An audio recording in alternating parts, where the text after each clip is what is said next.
Hello students, welcome to step up academy. My name is Subah Tiwari और आप सभी का हम स्वागत कर चुके हैं स्टेप अप एकेडमी में। और आज की इस वीडियो में हम क्या करने वाले हैं, तो मैं बता दूं कि हम स्टार्ट करेंगे क्लास 9th का force, laws and motion. Okay इसका पार्ट 1 ऑलरेडी मैंने कवर कर लिया, जिसमें हमने पढ़ा था फोर्स क्या होता है, बैलेंस अनबैलेंस फोर्सेस क्या होते हैं, न्यूटन्स लॉ ऑफ मोशन हमने पढ़े थे। अब बचे हुए जो न्यूटन्स लॉ ऑफ मोशन है प्लस साथ ही साथ मोमेंटम क्या होता है, ये आज की इस वीडियो में मैं कवर करने वाली हूँ। दैट इज हम करेंगे part 2 of your chapter.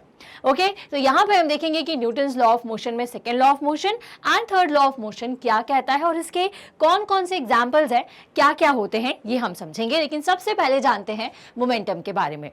Momentum को हम P से डिनोट करते हैं और ये होता है product of mass into velocity. यहाँ पर आपको दो डायग्राम्स दिख रहे हैं, एक जगह से जा रही है गन और एक जगह दिख रहा है आपको नारियल के नीचे जाता हुआ आदमी। तो अगर मैं आपसे कहूं कि सबसे ज्यादा नुकसान आपको किससे होगा, तो आप बोलेंगे कि शायद मुझे बुलेट से होगा। लेकिन मैं आपसे कहूंगी कि बुलेट से तो शायद आप बच जाए, लेकिन अगर आपके नारियल आपके सर पे गिर जाए ना, तो शायद उस व्यक्ति की जो जान है वो नहीं बच सकती। ऐसा क्यों होता है, तो यहाँ पे कॉन्सेप्ट आ जाता है मोमेंटम का। अब सबसे पहले तो जानेंगे कि मोमेंटम एक्चुअल में क्या होता है। तो momentum measures the quantity of motion possessed bye a body. कोई बॉडी कितना मूवमेंट कर सकती है, ये डिपेंड करता है उसके मूवमेंट पर, उसके मोमेंटम पर। क्योंकि मोमेंटम एक्चुअल में क्या होता है, मोमेंटम डिपेंड करता है product of mass and velocity of the body. ठीक है, किसी भी बॉडी की वेलोसिटी और उसके मास के प्रोडक्ट को हम मोमेंटम कहते हैं। इसको कैसे समझें, तो देखिए, मान लीजिए कि एक जगह से ट्रक आ रहा है और एक जगह से साइकिल आ रही है और बीच में पिंटू खड़ा हुआ है। अब आप खुद सोचिए, दोनों की वेलोसिटी मान लीजिए सेम है, दोनों सेम वेलोसिटी से आ रही हैं। Okay 5 metre per second, 5 metre per second दोनों। अब आप खुद बताइए कि जिससे टकराने से पिंटू को ज्यादा नुकसान होगा, ऑब्वियस सी बात है ट्रक से।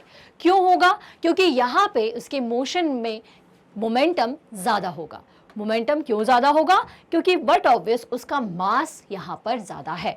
ओके तो दिस इज मोमेंटम, जिसकी वजह से मोशन इफेक्ट करता है, मोशन डिपेंड करता है।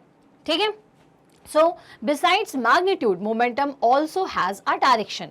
मैग्नीट्यूड के साथ साथ इसमें डायरेक्शन भी इन्वॉल्व है, क्योंकि ये किसका प्रोडक्ट है, मास इनटू वेलोसिटी का। एंड वेलोसिटी एक स्केलर वेक्टर क्वांटिटी है, इसी वजह से आपका मोमेंटम भी एक वेक्टर क्वांटिटी होगा। तो at any instant its direction in the same as the direction of the velocity. Obvious सी बात है, जो डायरेक्शन वेलोसिटी की होगी वही डायरेक्शन मोमेंटम की होगी। If a body of a mass m moves with a velocity v, the momentum p is given by p equals to m into v। तो मोमेंटम क्या होता है बच्चों, mass into velocity is momentum and its SI unit of momentum is kilogram metre per second. अब क्यों kilogram metre per second आई है, because we know that p equals to m into v, और m की जगह m क्या होता है, मास, और मास को हम किस में मेजर करते हैं, मास को हम मेजर करते हैं किलोग्राम में, और वेलोसिटी होती है मीटर पर सेकेंड। तो इसीलिए अगर मोमेंटम की यूनिट अगर मुझे कोई बोलेगा तो वो क्या हो जाएगी, किलोग्राम मीटर पर सेकेंड। तो बच्चों इतना आपको याद रखना है, इतना आपको ध्यान में रखना है। अब यहाँ पर एक एग्जाम्पल आपको दिया हुआ है, a car of mass 1000 kg is moving with a velocity of 72 kilometre per hour, find its momentum. अब आपको यहाँ पर इसका मोमेंटम निकालना है। कार का मास कितना दिया हुआ है, 1000 किलोग्राम। ओके एंड हमें दिया हुआ है velocity that is 72 kilometre per hour. अब सबसे पहले तो इस किलोमीटर पर आवर को हम 5/18 करके मीटर पर सेकेंड में कन्वर्ट कर लेते हैं। ठीक है, तो यहाँ से हमने इसे मीटर पर सेकेंड में कन्वर्ट कर लिया और सिंपल हमें मोमेंटम निकालना है। तो we know that p equals to होगा, मोमेंटम इक्वल्स टू होगा m into v, that is 1000 into 72 into 5/18। जब आप इसे सॉल्व करेंगे तो आपको मोमेंटम की वैल्यू आ जाएगी किलोग्राम मीटर पर सेकेंड में। ठीक है, तो मोमेंटम को जानना देखिए अभी बहुत ज़रूरी है, क्योंकि इसके बाद हम देखेंगे चेंज इन मोमेंटम। ठीक है, तो उसे भी हम समझेंगे आगे। तो देखिए यहाँ से हमने यही किया है, मोमेंटम की वैल्यू कितनी आ रही है, लगभग 20,000 किलोग्राम मीटर पर सेकेंड। अब आ जाते हैं हम सेकेंड लॉ ऑफ मोशन पर। अब सेकेंड लॉ ऑफ मोशन क्या कहता है, सेकेंड लॉ ऑफ मोशन के लिए सबसे पहले तो देखिए यहाँ पर एक एग्जाम्पल आपको दिख रहा है।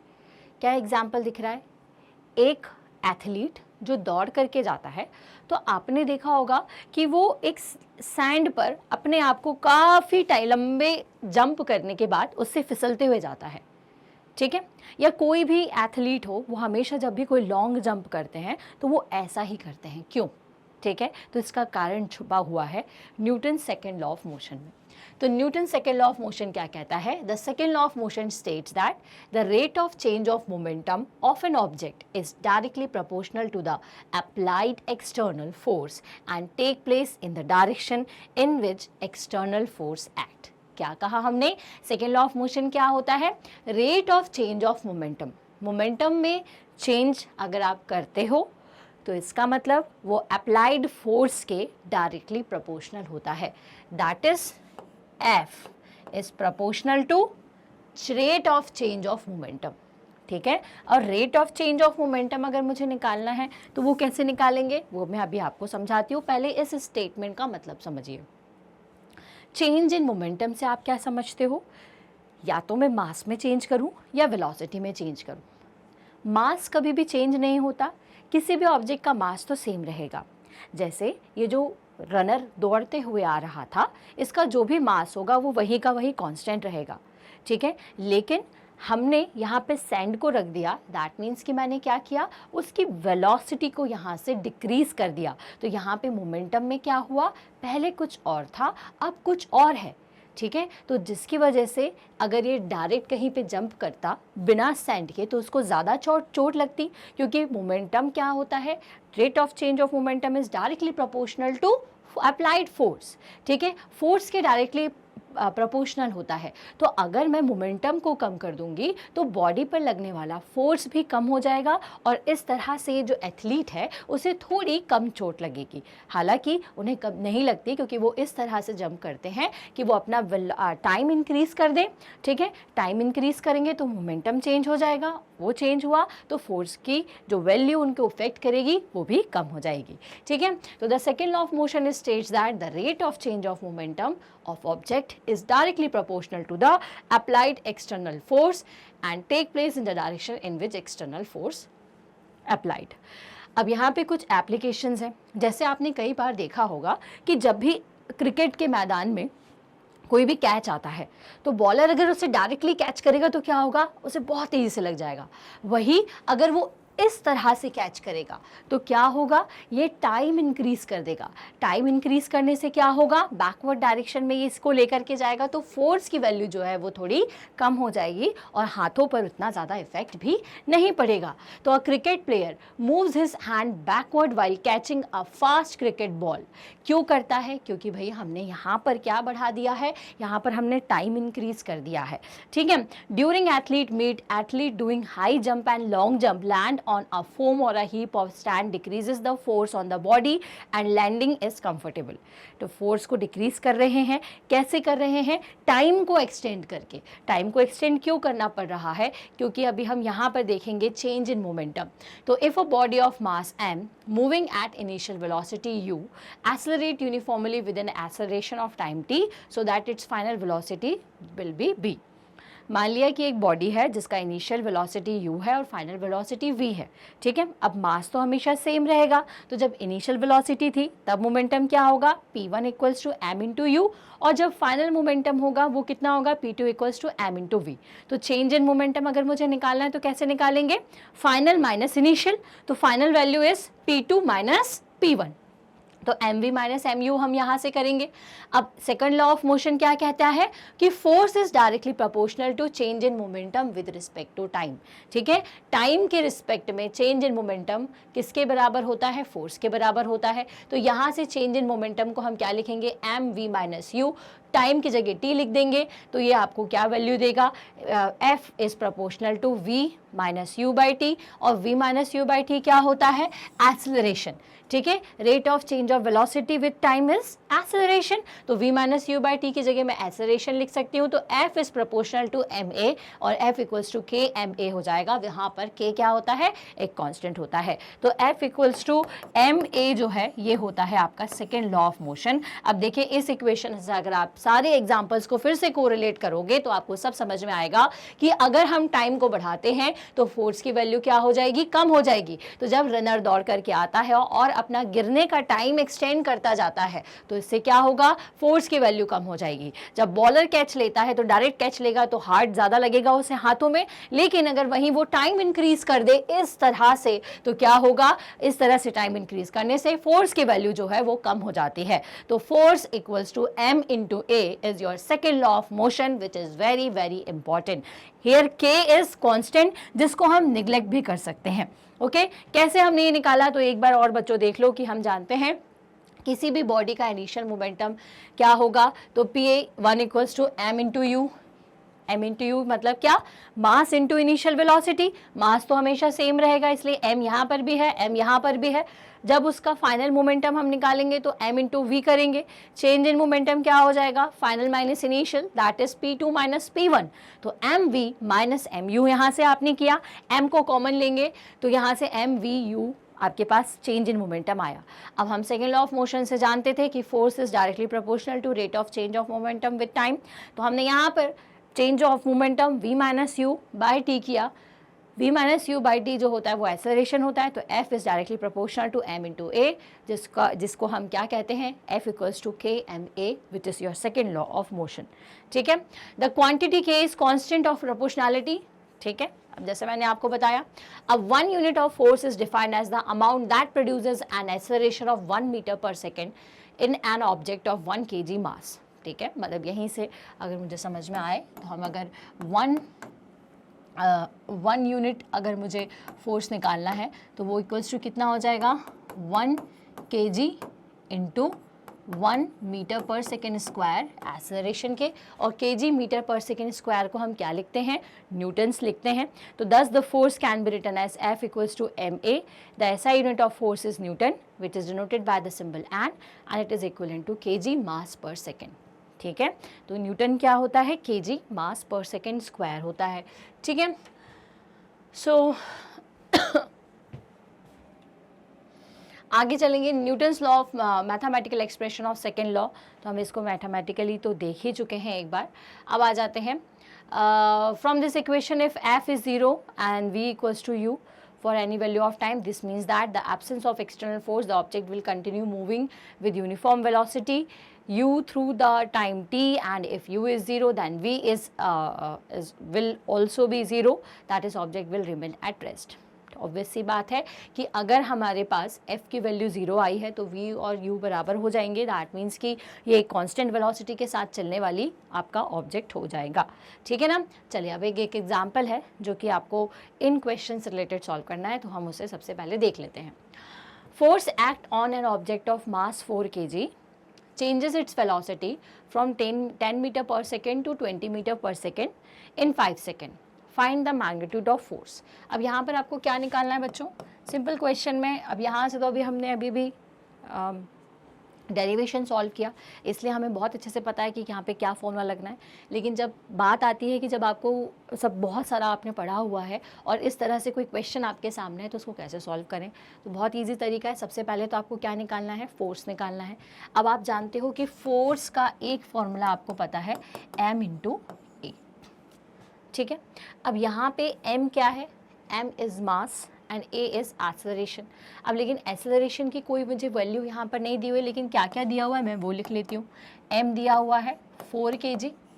ठीक है, velocity from 10 metre per second to 20 metre per second. अब वेलोसिटी कैसे चेंज हो रही है, 10 से 20, तो भैया सबसे पहले जो वेलोसिटी होती है उसको हम इनिशियल वेलोसिटी कहते हैं, u से डिनोट कर दिया।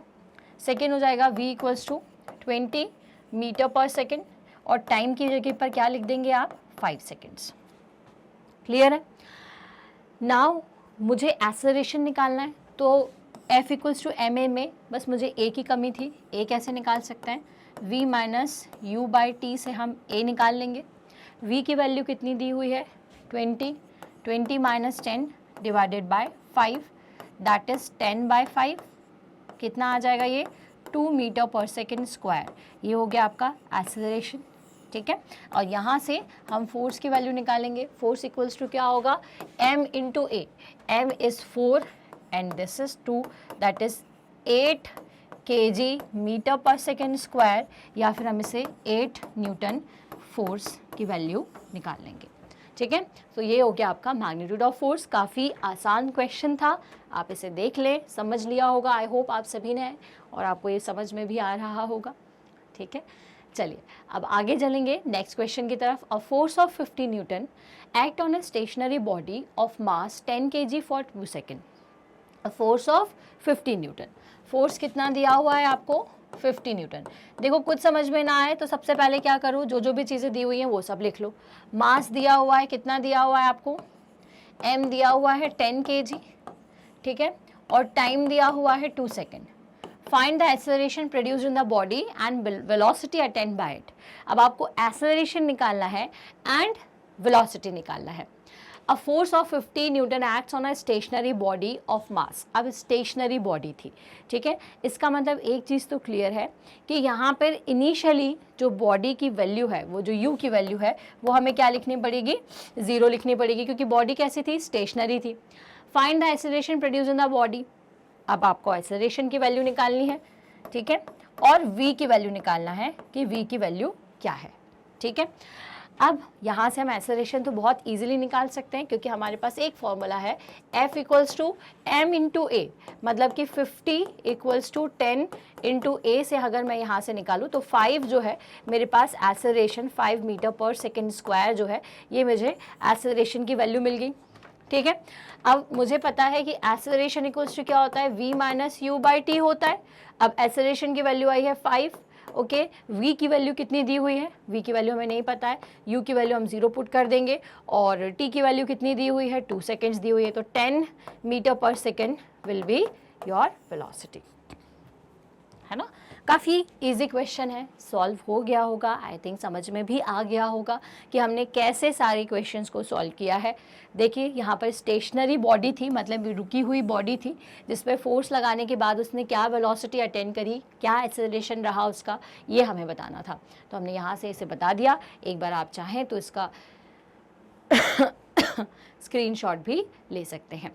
तो 10 मीटर पर सेकेंड जो है, ये आंसर हमारा भी आ गया है। चलिए, a bullet train is moving with a velocity of 180 km per hour and it takes 5 seconds to stop after the brakes are applied. Find the force exerted by the brakes on the wheel of train if its mass with the wagon is 2000 kg. अब देखिए इस question में अब bullet train is moving with a velocity, मतलब कि already एक velocity में है, तो यहाँ पे इसका मतलब u की वैल्यू दी हुई है आपको 180 किलोमीटर पर आवर। अब 180 किलोमीटर पर आवर को हम क्या करेंगे? 185 इंटू 5/18 मीटर पर सेकेंड कन्वर्ट कर लेते हैं सबसे पहले तो। ठीक है, now it takes 5 second to stop. अब देखिए स्टॉप हो गई, दैट मीन्स कि फाइनल वेलोसिटी की वैल्यू क्या होगी? 0। टी कितने देर में? 5 सेकेंड में।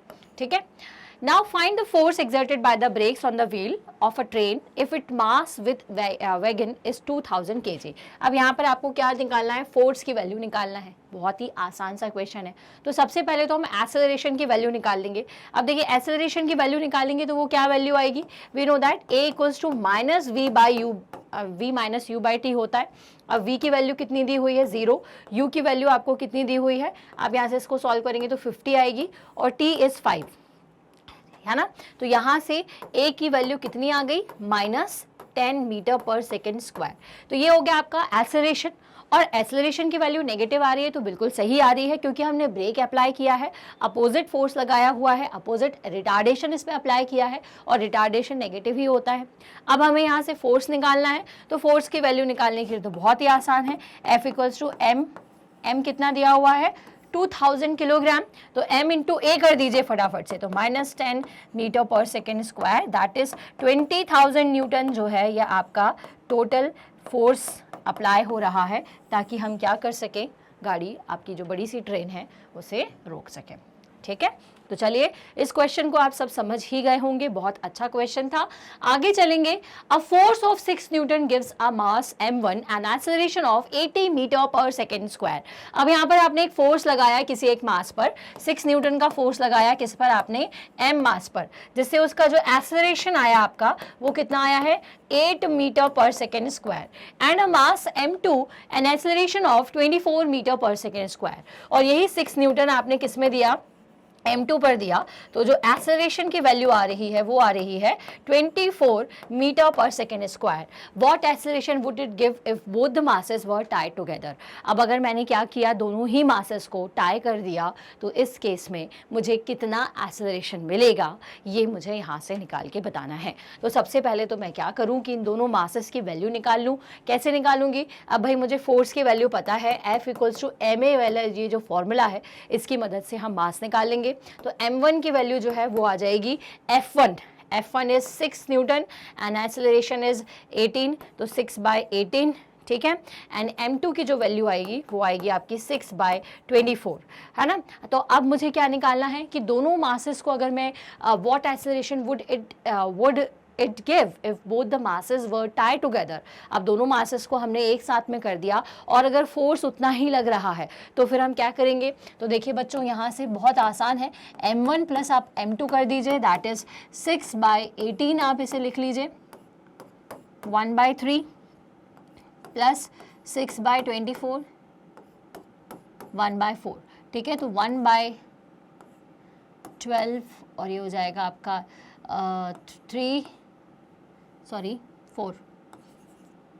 4 divided by 12 plus 3, that is 7/12 will be your new mass, ठीक है। अब यहाँ से एक्सेलरेशन निकालना है, तो acceleration will be 6 divided by 7 into 12 आप करेंगे, तो यहाँ से आपको नया एक्सेलरेशन जो है ये आइडेंटिफाई हो जाएगा। कैसे किया हमने बस ये मासेस को ऐड कर दिया। जब दोनों मासेस को आपने साथ में बांध दिया तो उस केस में आपको कितना एक्सेलरेशन मिलना है ये आपको निकालना था।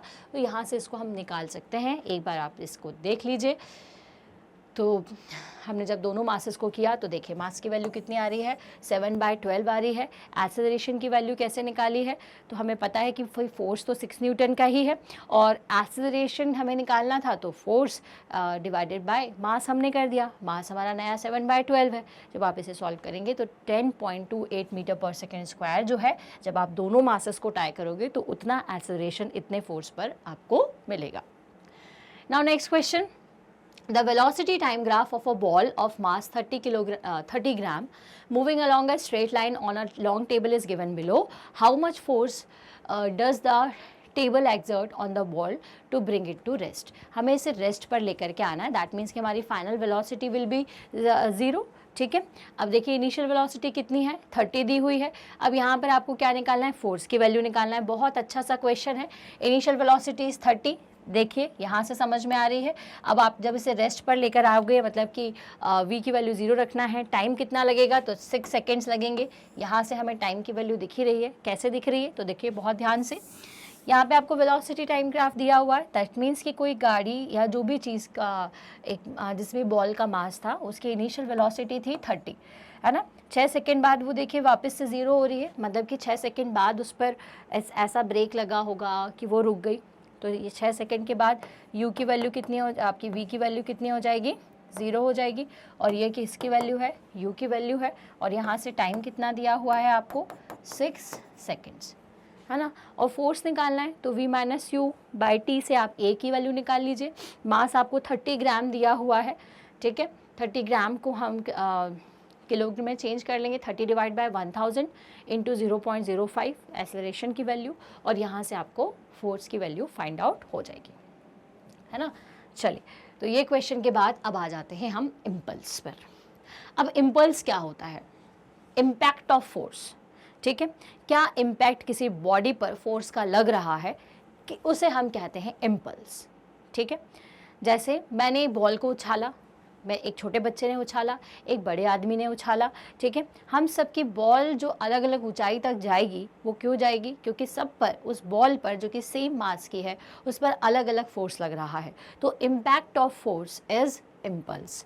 So this is equal to the change in momentum of a body. In other words, impulse is defined as the product of force and a small time in which force act. तो impulse क्या होता है, I से मैं इसे represent करूंगी और ये होता है F into T, ठीक है।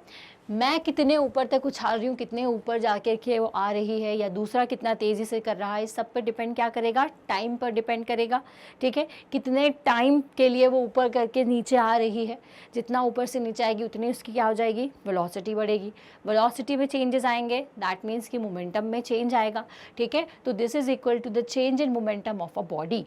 In other words, impulse is defined as the product of force and small time in which force act. तो I is F into T.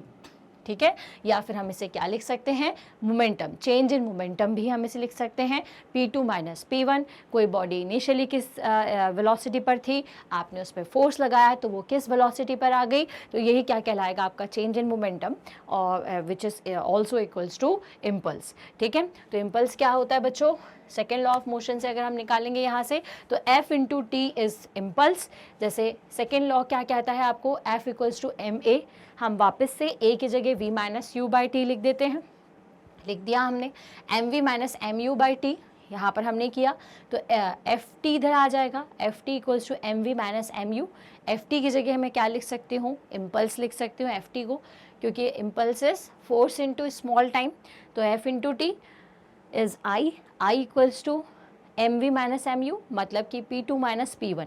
Impulse is change in momentum, और ऐसा unit इसकी क्या हो जाएगी, Newton second या फिर kilogram metre per second. Now एक क्वेश्चन है जो कि इम्पल्स से रिलेटेड है। If a force of 1000 Newton is applied over a vehicle of 100 kilogram, then for how much time the velocity of the vehicle will increases from 2 meter second to 10 meter second. Also find the impulse. बहुत ही अच्छा question है, बहुत easy सा question है। यहाँ पे force दिया हुआ है आपको 1000 न्यूटन, हमने लिख दिया, मास दिया हुआ है। ठीक है, how much time the velocity of the vehicle will increases. अब आपको यहाँ पर टाइम की वैल्यू निकालनी है। अब आपको हर चीज़ दी हुई है, F equals to M into A आप जानते हो। ठीक है, सबसे पहले तो आपको टी निकालना है, तो टी कैसे निकालेंगे, मास तो हमें दिया हुआ है, ए की जगह V minus you by T लिख देंगे। वी और यू दोनों की वैल्यू आपको दी हुई है, बस आपको ये वैल्यू पुट करनी है, और यहाँ से आप टी की वैल्यू जो है ये आइडेंटिफाई कर लेंगे। ठीक है, जब टी की वैल्यू आ जाएगी तो हम जानते हैं कि इम्पल्स इक्वल्स टू होता है एफ इंटू टी, बस F इंटू टी करना है, और यहाँ से इम्पल्स की वैल्यू भी आ जाएगी। ठीक है, देखो बच्चों काफ़ी बड़ा वीडियो बन रहा है, लेकिन सारे क्वेश्चंस बहुत अच्छे से हम यहाँ पर देख रहे हैं, इसलिए आप भी बहुत इत्मीनान से, बहुत अच्छे से सारे क्वेश्चंस को समझते चलिए, है ना, क्योंकि क्या है, छोटी छोटी चीज़ें हैं। जैसे मोमेंटम क्या है, ठीक है, m इंटू वी, ये अभी इसलिए पता है क्योंकि मैंने अभी आपको बताया है, लेकिन आपको मैं पूछूंगी अगर 2-3 दिन बाद तो आप भूल जाएंगे, तो इसको आपको रिवाइज करना पड़ेगा, सारी चीज़ों को अच्छे से देखना पड़ेगा, है ना। बिना पढ़े या स्वर्ग नहीं मिलेगा आपको, है ना। स्वर्ग का मतलब ये कि अच्छे मार्क्स नहीं आ पाएंगे। इम्पल्स क्या होता है, इसका फॉर्मूला याद रखिए। थोड़ी सी आज वीडियो बनाते समय शायद मेरी तबीयत थोड़ी ख़राब है, लेकिन थोड़ा सा आप मेरा सपोर्ट करें, समझिए चीज़ों को। उतने जोश के साथ शायद मैं आपको चीज़ें नहीं बता पा रही होंगी, लेकिन पूरी कोशिश है कि आपको चीज़ें समझ में आए, आपको सारी इंपॉर्टेंट क्वेश्चंस आप तक पहुँच जाए। तो आई इम्पल्स इक्वल्स टू हमने क्या लिखा, I equals to F into T हमने यहाँ पर किया, एफ की वैल्यू हमारे पास है, टी की वैल्यू हमने यहाँ से पुट कर दी। अब देखिए आई इक्वल्स टू क्या आ जाएगा आपके पास, 4000 न्यूटन सेकेंड्स। अब आ जाइए सबसे अच्छे लॉ, सबसे सिंपल लॉ पर, third law of motion, every action has equal and opposite reaction. ठीक है, हर एक्शन का अपोजिट रिएक्शन होता है। जैसे कि मैंने किसी को मारा, उसने मुझे मारा, क्योंकि उसका मेरा एक्शन उसका रिएक्शन। मैं चल रही हूँ तो ये भी न्यूटन के थर्ड लॉ की वजह से है, क्योंकि जब मैं चल रही हूँ तो मैं आगे की तरफ पैर कर रही हूँ, है ना, आगे फॉरवर्ड की तरफ फोर्स लगा रही हूँ, और मुझे मोशन कहाँ मिल रहा है, आगे मिल रहा है। ठीक है, जब हम नाव चला रहे होते हैं तो नाव भी चलाने के लिए हम क्या करते हैं, चप्पू बोलते हैं जिसे, उससे पानी को पीछे धकेलते हैं और नाव आगे जाती है। क्यों, क्योंकि every action has equal and opposite reaction. एक एक्शन फोर्स होता है, एक रिएक्शन फोर्स होता है। ठीक है, इसी को ही हम क्या कहते हैं, इसे कहते हैं न्यूटन का थर्ड लॉ। ठीक है, it state that whenever one object exerts a force on another object, then the second object exerts an equal and opposite force on the first object. जब भी कोई एक ऑब्जेक्ट पर फोर्स लगता है, तो कोई एक ऑब्जेक्ट किसी पर फोर्स लगाता है तो उतना ही फोर्स उसके ऊपर अपोजिट डायरेक्शन में लगता है। तो जब मैंने नीचे फोर्स लगाया तो उतना फोर्स मुझे भी आगे मेरी बॉडी पर लगा और मैं आगे की तरफ बढ़ी। Action and reaction forces are equal in magnitude and opposite in direction. ठीक है, एक्शन और रिएक्शन फोर्स क्या होते हैं, आगे थे, ठीक है, आप और आपको आगे बढ़ना है तो आप पीछे की पैर पर फोर्स लगाते हो और आगे के पैर से आगे बढ़ते हो। ठीक है, तो दोनों का मैग्नीट्यूड सेम है लेकिन डायरेक्शन अलग अलग होती है। जब आप नाव चलाते हो तो आप पीछे धक पानी फेंकते हो और नाव आपकी आगे बढ़ती है। कैसा जा रहा है, पानी इधर जा रहा है, नाव उधर जा रही है। मैग्नीट्यूड दोनों का सेम है बट डायरेक्शन कैसी है, अपोजिट है। तो एक्शन और रिएक्शन फोर्सेस जो होते हैं वो मैग्नीट्यूड में इक्वल होते हैं लेकिन उनकी डायरेक्शन हमेशा अपोजिट होती है। They still do not cancel each other effects because they act on different objects. ये कभी भी एक दूसरे के इफेक्ट को कट नहीं करेंगे क्योंकि ये अलग अलग ऑब्जेक्ट्स पर लग रहे होते हैं। जैसे कि यहाँ पर स्प्रिंग बैलेंस ए और स्प्रिंग बैलेंस 2 है। ठीक है, दोनों ही स्प्रिंग्स को अगर मैं इस तरह से इसको खींचूंगी, ठीक है, तो इस पर इधर से फोर्स लगेगा, इस पर इधर से फोर्स लगेगा, लेकिन ये दोनों आपस में बैलेंस रहेंगी। ठीक है, क्योंकि एक्शन और रिएक्शन फोर्सेस कैसे हैं बच्चों, हैं दोनों की मैग्नीट्यूड से सेम है लेकिन डायरेक्शन अलग अलग है और लगने वाले ऑब्जेक्ट्स भी दोनों के अलग अलग हैं। तो अगर हम बात करें कुछ एग्जाम्पल्स की, तो कोलिजन ऑफ 2 पर्सन्स, जब दो लोग आपस में टकराते हैं तो क्या होता है, व्हेन 2 पर्सन वॉकिंग और running in opposite direction collide with each other then both feel hurt because they apply force to each other. 2 opposing forces are in action and reaction force. अब भाई एक यहाँ से दौड़ता हुआ आ रहा था, एक यहाँ से दौड़ता हुआ आ रहा था, दोनों की डायरेक्शन कैसी थी, अपोजिट थी, लेकिन दोनों कोलाइड हो गए। कोलाइड हो गए तो क्या हुआ, दोनों का मैग्नीट्यूड सेम था, मैग्नीट्यूड सेम था तो जितनी चोट इसे लगी सामने वाले को भी उतनी ही चोट लगी होगी। ठीक है, चलिए आगे चलेंगे। वॉकिंग ऑफ अ पर्सन, तो जैसे मैंने आपको बताया person is able to walk because of the Newton's third law of motion. जब भी कोई चलता है तो न्यूटन के थर्ड लॉ के नियम की वजह से ही चलता है, क्योंकि during a walk a person pushes the ground in backward direction. क्योंकि जब भी आप चलते हो तो आप पीछे की तरफ अपना पैर दबाते हो, and in the reaction the ground also pushes the person with equal magnitude of force but in opposite direction. आपने पीछे लगाया, देखिए ये फोर्स पीछे लगा रहा है ना। जैसे मैं आपको चल के बताऊं तो मैं फोर्स मेरे नीचे वाले पैर पर पीछे की तरफ लगा रही हूं लेकिन ग्राउंड मुझे आगे धकेल रहा है। तो मेरा फोर्स पीछे है लेकिन ग्राउंड मेरी बॉडी पर जो फोर्स लगा रहा है वो आगे की तरफ है। तो इसलिए यहाँ पे ये दोनों फोर्सेस अपोजिट डायरेक्शन में है but they both are equal. Action and action क्या है, मैंने फोर्स लगाया बैकवर्ड, और रिएक्शन क्या हुआ कि मैं आगे फॉरवर्ड की तरफ बढ़ रही हूँ। ठीक है, तो this enables him to move in a forward direction against the push. Now recoil of gun, जब भी कोई गन चलाता है तो इस तरह से देखिए पीछे की तरफ आप देख रहे होंगे तो पीछे की तरफ झटका महसूस होता है। ये देखिए ये पीछे की तरफ गन जाती है, क्यों, क्योंकि recoil of bullet is fired from a gun then the bullet also pushes the gun in opposite direction with the equal magnitude of force. तो गन को जब बुलेट आगे की तरफ जाती है तो इक्वल मैग्नीट्यूड के साथ उसको भी पीछे की तरफ पुश करती है। This is also the third law of motion, since the gun has a greater mass than bullet, acceleration of the gun is much less than the acceleration of the bullet. अब देखिए क्योंकि gun का मास जो है वो bullet के मास से काफी ज्यादा होता है, इसलिए एक्सेलरेशन बुलेट के कंपैरिजन में इसका कम होता है, इसलिए इतना ज्यादा झटका महसूस नहीं होता कि हमारा हाथ ही कहीं चला जाए, लेकिन होता है, इतना फोर्स दोनों का लगता है। बट क्योंकि यहाँ पर मास अलग अलग है तो उतना इफेक्ट हमें समझ में एक्सेलरेशन का नहीं आता। Propulsion of a boat in forward direction, अब देखिए एक्शन पीछे होता है और रिएक्शन आगे की तरफ होता है, तो ये कारण भी किसके कारण है, न्यूटन के थर्ड नियम की वजह से। रॉकेट प्रोपल्शन की बात करें तो रॉकेट प्रोपल्शन भी इसी पर बेस्ड होता है। भैया रैपिड बर्निंग के कारण फ्यूल जो है वो गैसेस को नीचे की तरफ भेजता है और जिसकी वजह से जो आपका रॉकेट है वो ऊपर की तरफ जाता है। तो this is opposite but equal magnitude forces. तो this is all about your chapter force and laws of motion.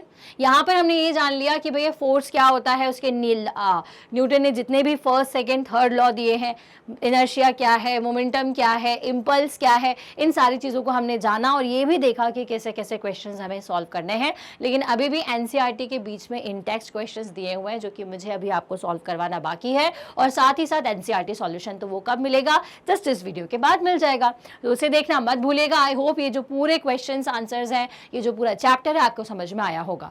But exam में कैसे क्वेश्चंस आएंगे, हो सकता है इनसे कुछ अलग आ जाएं, तो उसके लिए भी बच्चों आपके लिए वेरी शॉर्ट टाइप के, केस बेस्ड टाइप के, असर्शन रीजन टाइप के, कॉम्पिटेंसी बेस्ड क्वेश्चन, सारे टाइप के क्वेश्चंस ना मैं कवर करवा दूंगी इसी चैनल पर, इसी जगह, कहीं जाने की जरूरत नहीं है। तो हम मिलेंगे हमारे नेक्स्ट वीडियो में, तब तक के लिए थैंक्स फॉर वॉचिंग।